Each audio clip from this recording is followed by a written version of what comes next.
12वीं सदी ईस्वी में चंगेज खान की क़यादत में सहराए गोबी के शुमाल से खूनख्वार मंगोल बगोला उठा, जिसने सिर्फ चंद दिहाइयों में ही दुनिया को अपनी लपेट में ले लिया।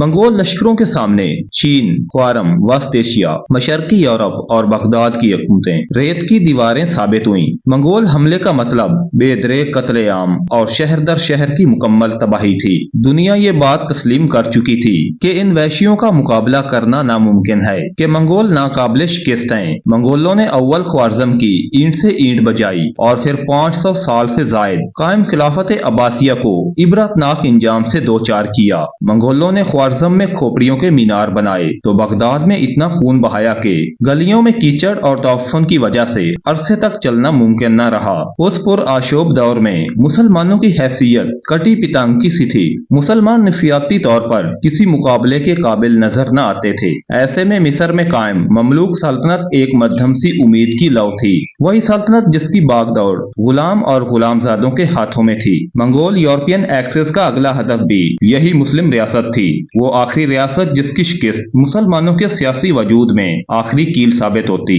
ममलूक भी इस खौफनाक खतरे का पूरा इदराक रखते थे, जानते थे कि आज नहीं तो कल ये मुआरका होकर रहेगा, और ये मुआरका हुआ। तारीख थी सितंबर 1260 और मैदान था ऐन जालूद। मंगोल मुस्लिम सियासी वजूद को खत्म करने सर पर आ पहुंचे थे। मंगोल तूफान जो बड़ी बड़ी सल्तनतों को खसो खाशाक की तरह बहाकर ले गए थे, आज उनके मद्दे मुकाबिल ममलूक थे, जिनकी क़यादत रुकनुद्दीन बैबरस कर रहा था। वही बैबरस जो कभी खुद भी फकत चंद दीनार के इवज फरोख्त हुआ था। कम वसाइल और अददी कमतरी के बावजूद बैबरस को यह मुआरका हर हाल में जीतना था। मुसलमानों के सियासी वजूद को कायम रखने के लिए आखिरी सिपाही, आखिरी तीर और आखिरी सांस तक लड़ाई लड़नी थी। तिबल जंग बजा, बदमाश ताकत और जनून के दरमियान ये लड़ाई हुई। ताकतवर मंगोल जब अपनी तलवार चलाते थे तो उनका वार रोकना मुश्किल तरीन काम होता था, लेकिन आज जब ममलूक वार रोकते तो तलवारें टकराने से चिंगारियां निकलती, और फिर जब जवाबी वार करते तो मंगोलों के लिए रोकना मुश्किल हो जाता।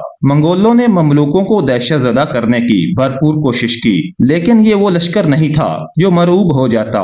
मंगोलों ने पहले कभी ऐसे जनूनी लश्कर का सामना नहीं किया था। वो पहले पिस्पा हुए और फिर अनहोनी हुई। मंगोल मैदाने जंग से भाग खड़े हुए। ममलूकों ने उन्हें गाजर मूली की तरह काट कर रख दिया। मामला यहाँ तक पहुँचा कि भागते हुए मंगोलों को आम शहरी आबादी ने भी कत्ल करना शुरू कर दिया। मंगोल नाकाबिल शिकस्त हैं, ये वहम ऐन जालूद के मैदान में हमेशा के लिए दफन हो गया। गुलामों ने रुकनुद्दीन बैबरस की क़यादत में मुस्लिम सियासी वजूद की जंग जीत ली और रहती दुनिया तक ये एजाज अपने नाम कर लिया। इस मुआरके के बाद मंगोल पेशकदमी न सिर्फ रोक गई, बल्कि आने वाले सालों में बैबरस ने मंगोल मफ्तू इलाके भी उनसे वापस छीन लिए। रुकनुद्दीन बैबरस ने अपनी खुदादार सलाहियत से मंगोल यूरोपियन नेक्सस को भी तोड़ डाला और सलीबी जंगों में भी फाते रहा। मुस्लिम दुनिया अपने इस अजीम हीरो के मुतालिक बहुत कम जानती है। एक ऐसा हीरो के जिसने उनके सियासी वजूद की जंग बड़ी बेजिगरी से लड़ी, जिसकी पुश्त पर कोई कबीला भी न था और जो कभी फकत चंद दीनार के इवज बिका था, लेकिन वो मसाइब का मुकाबला करना जानता था